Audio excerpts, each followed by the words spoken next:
Bonjour les amis, j'espère que vous allez bien. Alors aujourd'hui on se retrouve pour une petite recette salée bien sympathique. On va faire un warps à base de raclette. Eh oui, une raclette en été, pourquoi pas, vous allez voir, comme ça c'est un vrai délice. Alors si ça vous dit de racletter, eh bien suivez-moi, venez avec moi en cuisine. Allez c'est parti. Alors pour les ingrédients, il nous faut des warps bien entendu, des pommes de terre, on compte normalement, on va dire une moyenne par warps, c'est un peu à vous aussi, non j'en ai mis un peu plus, mais enfin voilà. 500 g de bœuf haché, 150 ml de vin blanc, du fromage à raclette, du lard fumé, mais vous pouvez aussi prendre ce que vous voulez, de la copa, peu importe, la charcuterie que vous aimez. Donc là j'ai compté 4 tranches.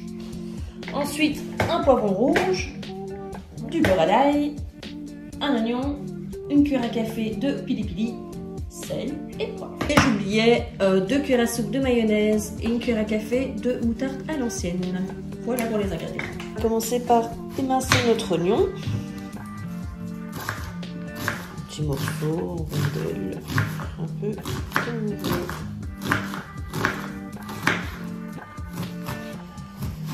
Entre temps, on fait préchauffer la poêle. Et également l'eau pour cuire nos pommes de terre. Donc j'ai pris des pommes de terre fermes, style Nicolas, Charlotte. Et donc on les fait cuire 20 minutes. À surveiller, il ne faut pas que ça devienne de la purée.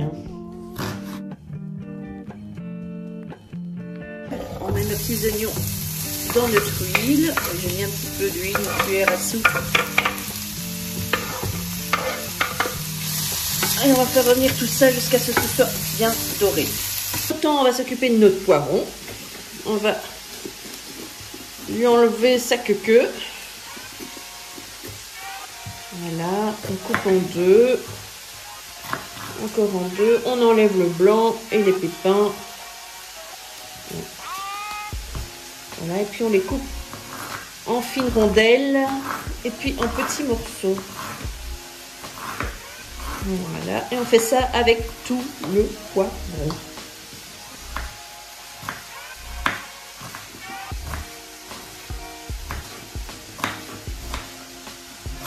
Nos petits poivrons sont bien émincés. Maintenant, on va les mettre dans notre poêle avec la viande. Voilà, alors une fois que nos petits oignons sont caramélisés, on va venir y ajouter notre viande. Et là, on cuit quand même à feu vif. Et on émiette bien tout ça, jusqu'à ce que ce soit bien cuit. Hop, on met tout ça délicatement. J'aurais peut-être dû prendre une poêle un peu plus grande, mais ça va aller. On sale, on poivre. Et on va aussi rajouter notre pili-pili. Je vais le prendre. Hop là, et c'est pas fini, on va mettre nos 150 ml de vin blanc. Voilà, alors on va tourner un petit peu tout ça, mélanger un petit peu tout ça, et puis on va couvrir, et ça va partir pour 10 minutes. Un petit couvercle, je mets ça à feu moyen, et c'est parti pour 10 minutes, à couvert. Après 10 minutes à couvert, on va remélanger une fois tout ça. Et là, on va encore le laisser 5 bonnes minutes à découvert, donc sans le couvercle, jusqu'à ce que tout notre liquide soit bien évaporé. C'est-à-dire, oh, ça sent bon le vin. Ça sent super bon, ne vous inquiétez pas, hein, l'alcool s'évapore. Et la viande aussi s'échappe de ma poêle. Voilà, donc on tourne quand même, on surveille à feu vif, jusqu'à ce qu'il n'y ait plus de liquide dans la poêle. Alors voilà, notre jus, comme vous voyez, il s'est bien évaporé. Et là, je vais ajouter mon petit morceau de boudin à l'ail. Enfin, beurre à l'ail, on est bien, on comprend bien. Et là, on mélange encore un tout petit peu, quelques secondes, le temps qu'il soit fondu. Et puis, on va s'occuper du montage de nos warps. Donc, les patates sont cuites.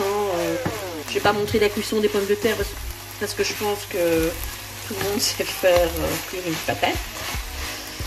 Donc voilà, on se retrouve pour le montage. Dans la poêle, j'avais oublié de vous dire, dans la poêle dans laquelle vous avez cuit la viande, on met vite le lard et on le laisse revenir quelques instants. Ça va super vite. Hein.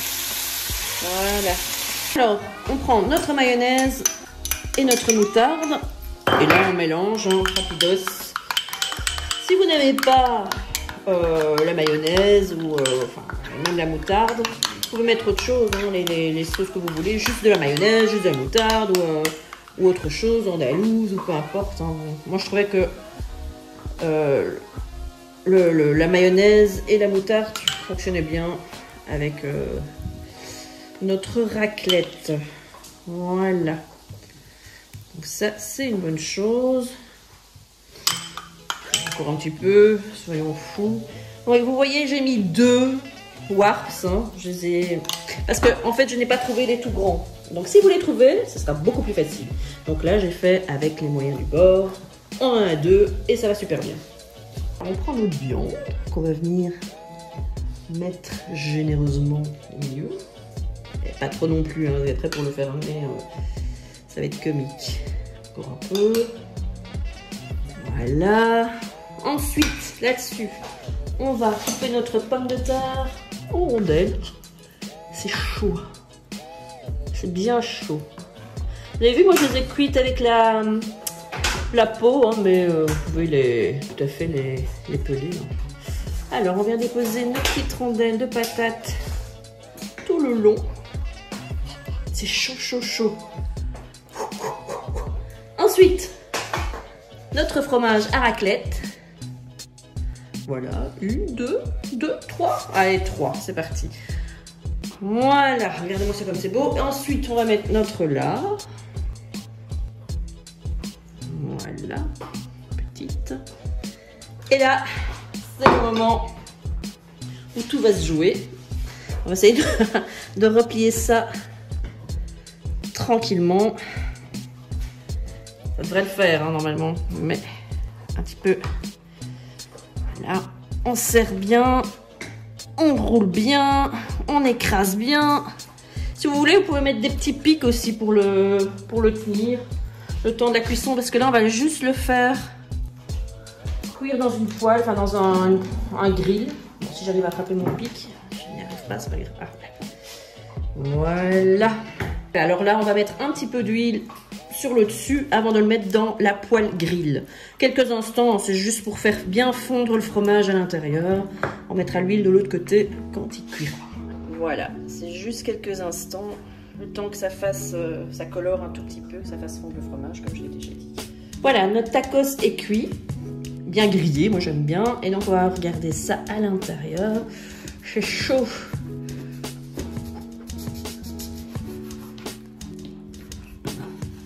Voilà les amis, c'est bien coulant. Ah, ça sent super bon. Je suis désolée, mais après ça, je vais aller vite le dégommer. Bon appétit! Voilà les amis, j'espère que cette recette vous aura plu. N'hésitez pas à liker, à vous abonner, à laisser vos commentaires. J'y répondrai comme d'habitude avec un grand plaisir. Activez la petite cloche également. Et alors, on se retrouve très prochainement pour une recette sucrée, sympathique, délicieuse, encore une fois. En attendant, d'ici là, s'il vous plaît, prenez grand soin de vous.